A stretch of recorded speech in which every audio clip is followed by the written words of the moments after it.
నమస్తే, welcome to our channel. నేను పద్మిని. ప్రస్తుతంతో పాటు సోషల్ యాక్టివిస్ట్ కృష్ణకుమారి గారు ఉన్నారు. మాట్లాడతాం. మేడం నమస్తే. మేడం నమస్తే. ఎలా ఉన్నారు మేడం? బాగున్నాను మేడం. కొన్ని ఏంటి, ఏ క్రైమ్ అయినా జరిగినప్పుడు దానికి ఒక ఇంత ప్రాచుర్యం వచ్చినప్పుడు జనాలు ఊగిపోవటం అనేది మనం చూస్తూనే ఉంటాం సర్వసాధారణంగా. అప్పటికప్పుడే శిక్ష విధించాలి అన్న థాట్ ప్రాసెస్ సర్వసాధారణంగా ఉంటుంది.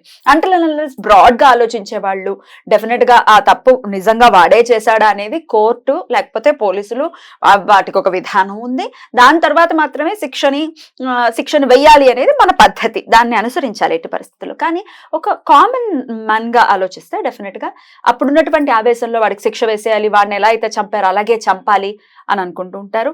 అప్పటి వరకు అంటారు, మర్చిపోతారు. మరి ఇంకో కేసు వస్తుంది, మళ్ళీ సేమ్, మళ్ళీ ఇంకోటి వస్తుంది, ఇంతే ఇలాగే నడుస్తుంటుంది. కానీ కొంతమంది అడుగుతూ ఉంటారు, అసలు అప్పుడు జరిగినటువంటి కేసు ఏమైంది అని అడుగుతూ ఉంటారు.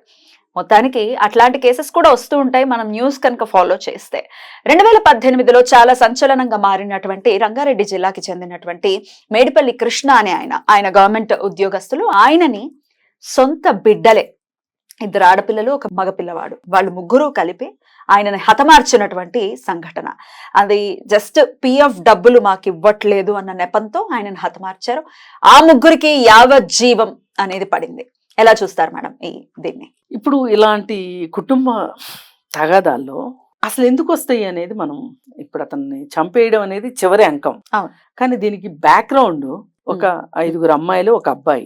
సరే, అసలు ఈ పిల్లల్ని మరి పెంచి, కనడం ఏం కష్టంలే కానీ పెంచి పెద్ద చేసి వాళ్ళు జీవితంలో స్థిరపడేటట్లుగా చేసి ఆయన సంపాదించుకున్న దానిలో ఎంతో కొంత తలా ఎంత ఇచ్చి ఇక మిగతాది ఆయన సెక్యూరిటీ కోసం ఆయన అట్టి పెట్టుకుని ఉండొచ్చు. ఎగ్జాక్ట్లీ. అయితే ఒక్కో ఇంట్లో ఒక్కో రకంగా జరుగుతూ ఉండొచ్చు.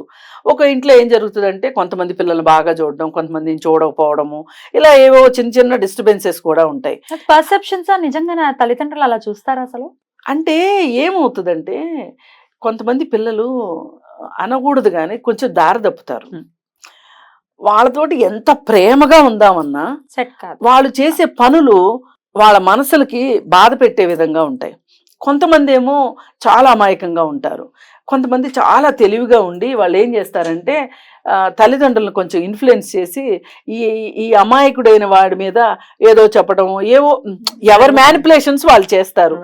చేసినప్పుడు తల్లిదండ్రులు కొంచెం వీక్ మైండ్తో ఉన్నారనుకోండి, విన్నారనుకోండి, సరే ఒకళ్ళని సరిగా చూడలేదు, ఒకళ్ళని సరిగా చూశారు అన్నప్పుడు ఇలాంటి సమస్యలు వస్తుంటాయి.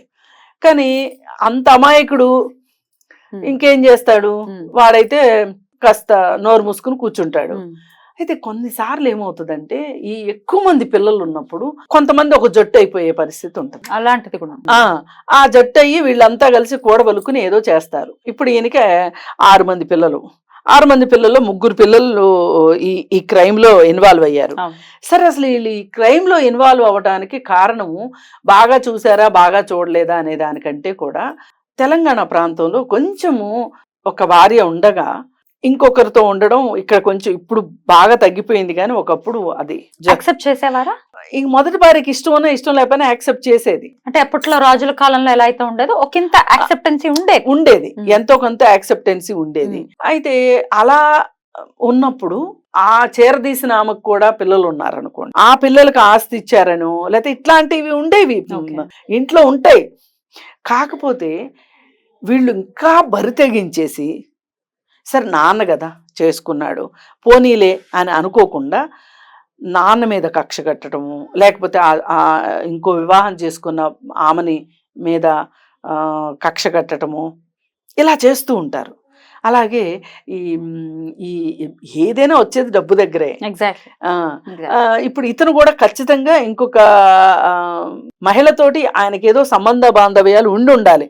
అందుకే పిఎఫ్ డబ్బులు ఇచ్చేయమని, అంటే ఆయన ఉండగానే ఇచ్చేస్తే వీళ్ళకి వస్తాయి. అయితే ఇప్పుడు ఇట్లాంటి సందర్భాల్లో ఏమవుతుందంటే వాళ్ళు తండ్రి ఆకాంక్షని యాక్సెప్ట్ చేయలేరు. మేము వారసులవి, మేం కదా అనుకుంటారు. ఏది ఏమైనా కొంచెం అంటే కొంచెం ఆలోచించగలిగిన తత్వం ఉన్నప్పుడు, ఆయన సరిగా లేకపోయినా ఆయన్ని హతమార్చే హక్కు మాకు లేదు. ఇప్పుడు ఆ పిఎఫ్ డబ్బులు ఇవ్వలేదండి, ఇప్పుడు ఆయన బతికుండగానే తీసేసుకోవాలి, ఉమ్. చనిపోయిన తర్వాత ఇంకెవరికైనా ఇచ్చే అందరికీ సమానంగా వస్తాయి. ఇప్పుడు కొంతమందే తీసుకుందాం అనుకున్నప్పుడు ఇట్లాంటి సమస్యలు వస్తాయి. ఇది మొత్తానికి మనం డీప్గా వెళ్ళి చూస్తే స్వార్థం తప్పితే ఏమీ లేదు, డబ్బు మీద వ్యామోహం తప్పితే ఏమీ లేదు. అదే డబ్బు సంపాదించుకోగలిగిన శక్తి ఉందనుకోండి, వాడు ఏం ఆలోచిస్తాడు, ఇలాంటి కార్యక్రమాల్లో దిగి టైం వేస్ట్ చేసుకోవడం కరెక్టా అని ఆలోచిస్తాడు. నా తెలివితేటలు నా టైము డబ్బు సంపాదించే దాని మీద పెడదాము అని అనుకుంటారు. అలా కాకుండా ఇప్పుడు ఒక అబ్బాయికి బోన్ క్యాన్సర్ వచ్చి కాలు తీసేశారని చెప్పారు. అయితే అతను ఏమనుకుని ఉండొచ్చు, నాకు ఇంకా ఆధారం లేదు, ఆ డబ్బులు ఇవ్వో నాకు ఇవ్వచ్చు కదా. ఇప్పుడు తండ్రి సంపాదించిన ఆస్తి పూర్తిగా అతని స్వార్జితం గనక అయితే గనక తండ్రి విచక్షణ మీద ఆధారపడి ఉంటది. అతను ఒక కొడుక్కి బాగలేదు, ఆ కొడుకుని ఇప్పుడు ఇదే అనుకుందాం, ఈ బోన్ క్యాన్సర్ వచ్చింది, కాలు తీసేశారు, ఆ కొడుకుని ఎక్కువ చూడాలి అని ఆ తండ్రి అనుకోవడం తప్పులేదు. అండ్ అదే ఆయన హక్కు కూడా. ఆయన ఎట్లాంటి కేసులు వర్తించవు, అస్సలు వర్తించవు, అది ఆయన ఇష్టం. అందుకే ఆయన అదే ఇప్పుడు ఆయన బతికుండగా ఇస్తే సరి, ఆయన చనిపోయాక అయ్యేసరికి ఏమవుద్దంటే అందరికి సమాన వాటా వస్తుంది. అందుకోసం కష్టార్జితమైన సమాన వాటా వస్తుంది. మామూలుగా అయితే భర్త ఆస్తిలో భార్యకి వాటా ఉండదు, పిల్లలకే ఉంటుంది. కానీ ఆయన ఏమీ రాయకుండా చనిపోయాడు అనుకోండి, ఇప్పుడు ఒక భర్త భార్యకి ఏమీ రాయకుండా కొడుకులకు మాత్రమే ఆస్తి రాశాడు అనుకోండి, ఆ భార్య అడగటానికి లేదు. ఆయన ఏమీ రాయకుండా చనిపోతేనే భార్యకి హక్కు వస్తుంది. మరి అలాంటప్పుడు ఈ పరిస్థితుల్లో వీళ్ళు ఏమనుకుని ఉండొచ్చు, మా ముగ్గురికే కావాలి అని ఈ ముగ్గురు కలిసి ప్లాన్ చేసి ఉండొచ్చు, కానీ ఆరుగురికే వస్తుంది. మామూలుగా ఆయన కనుక చనిపోయి ఉన్నట్లయితే ఆయన అకౌంట్ లో ఎన్ని డబ్బులు ఉన్నాయో ఆరుగురు సంతకం పెడితేనే ఇస్తారు, ఆ డబ్బులు వెనక్కి వస్తాయి. మరి ఇలాంటి పరిస్థితుల్లో అసలు మామూలుగా ఆలోచించాల్సింది ఏంటంటే, అసలు తల్లిదండ్రులు ఏ విధంగా ఉన్నారు, తల్లిదండ్రులు ఏ విధంగా ఉంటే ఈ పిల్లలు ఇలా తయారయ్యారు. అసలు తల్లిదండ్రులు కొంత డబ్బు మీద పిచ్చి వ్యామోహం లేకుండా, ఇప్పుడు ఈ తండ్రి ఈయన ఎలా సంపాదించాడో నాకైతే తెలియదు. మామూలుగా అయితే మనం చూస్తున్న సమాజంలో జరుగుతున్నది ఏంటి, ఎవరినైనా తొక్కేసైనా ఎవరినైనా తోసేసైనా సరే తొక్కుకుంటా తోసుకుంటా ముందుకెళ్ళిపోయి అన్యాయం చేసినా మోసం చేసినా ఏం చేసినా డబ్బు సంపాదించేవాడే హీరోలాగా ఉన్నాడు. ఇట్లా సంపాదించిన తర్వాత ఆ సెకండ్ జనరేషన్ వాళ్ళు ఇతని కష్టాన్ని, మోసం అయినా సరే కష్టమే కదా అని రెస్పెక్ట్ ఇస్తారా? నువ్వు ఇట్లాగే కదా సంపాదించింది,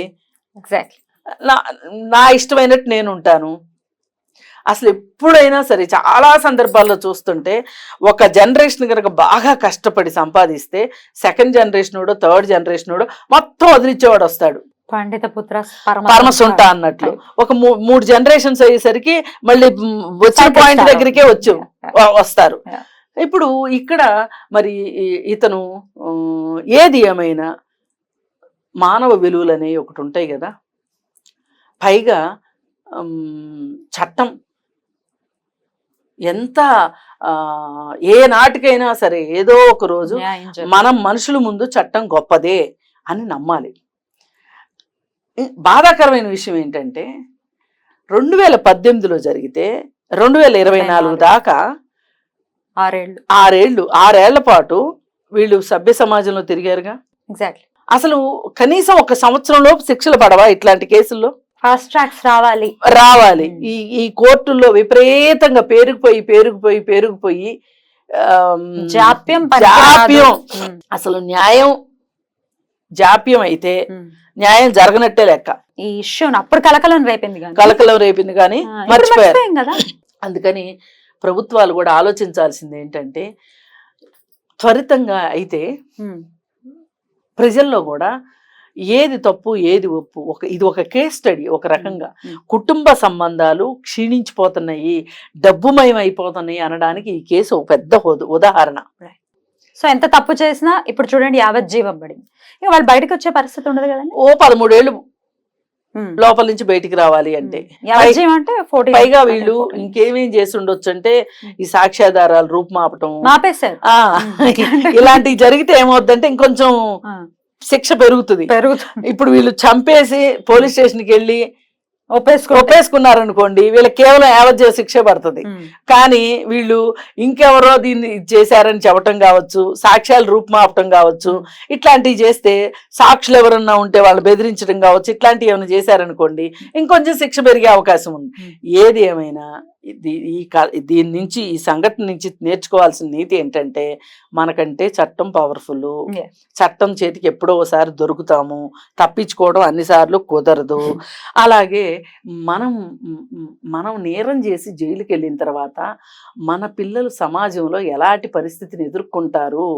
సపోజ్ ఇప్పుడు ఈ ముగ్గురున్నారు, జైలుకి వెళ్తున్న వాళ్ళు ముగ్గురున్నారు, వీళ్ళ పిల్లలకి పెళ్ళిళ్ళు, సమాజంలో ఒక స్టిగ్మా ఉంటది. మళ్ళీ పైగా ఏంటి అంటే వీళ్ళు ఏమన్నా బాధ్యతలు సగంలో ఉంటే ఏంటి ఆ మిగతా బాధ్యతలు ఎవరు చూస్తారు? ఇప్పుడు మీరు మీ నాన్నని చంపి తీసుకుందాం అనుకున్న పిఎఫ్ డబ్బులు ఏవైతే ఉన్నాయో ఆ డబ్బులు మీరు ఏం చేస్తారు? మళ్ళీ వాళ్ళకేగా ఇస్తారు. రేపొద్దున వాళ్ళు ఇదే పని చేయరని గ్యారంటీ ఏంటి? అందుకని తాతకు పెట్టిన బొచ్చి తలాపనే ఉంది అన్నట్లు మనం చేసే పనులే మన పిల్లలకి ఒక గుణపాఠాలుగా ఆదర్శం అవుతాయి, గుణపాఠాలు అవుతాయి.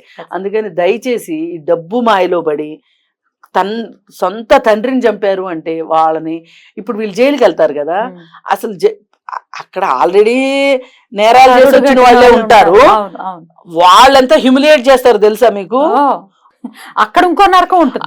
అక్కడ అయితే పనిష్మెంట్ అక్కడే, జైల్లోనే అసలు పనిష్మెంట్. అక్కడ న్యాయ నిర్ణేతలు ఉంటారు మళ్ళీ. అబ్బో అక్కడ పెద్ద ప్రజా కోర్టు జరుగుతుంటది అక్కడ. అంటే సీనియర్లు ఉంటారు కదా, సీనియర్లు జూనియర్ల మీద చాలా చేస్తారు. అబ్బో అసలు కూర్చోవడం అక్కడికి వెళ్ళాక టార్చరు. ఒకసారి అయితే కొట్టారు కూడా ఒక అమ్మాయిని, చిన్న పిల్లని ప్రేమించిన అతని కోసం అని చెప్పి ఈ పిల్లని ఆ అబ్బాయిను ఈమె ఇద్దరు కలిసి కొట్టారని చెప్పి కేసు. జైల్లో ఉన్న వాళ్ళకి అన్ని తెలుస్తానే ఉంటాయి, ఏం చేసి వచ్చారు అనేది వాళ్ళకి తెలిసిపోద్ది, ఇమీడియట్ గా రెడీగా ఉంటారు అక్కడ. అందుకని ఏంటంటే మనం నేర్చుకోవాల్సింది ఏంటంటే, డబ్బులు శాశ్వతం కాదు, కోర్టులు జైళ్ళే శాశ్వతం. నిరూపితం అయితే గనక అక్కడికంటూ వెళ్తే జీవితం చాలా చాలా అసలు అదేదో సినిమాలో బ్రహ్మానందం అంటారు చూడండి, జీవితం సగం సంకనాకపోతే కానీ నా దగ్గరికి రావని, అలా ఉంటది. డెఫినెట్లీ. అండ్ శిక్ష అర్హులు ఖచ్చితంగా శిక్ష పడాల్సిందే. అండ్ మన హోప్స్ ఫాస్ట్ ట్రాక్ లో మీరు అన్నది 100% కరెక్ట్. ఫాస్ట్ ట్రాక్ లోకి రావాలి, ఇమ్మీడియట్ గా శిక్షలు పడాలి, అప్పుడే ఒక ఇంత భయం కూడా ఉంటుంది సమాజంలో. But then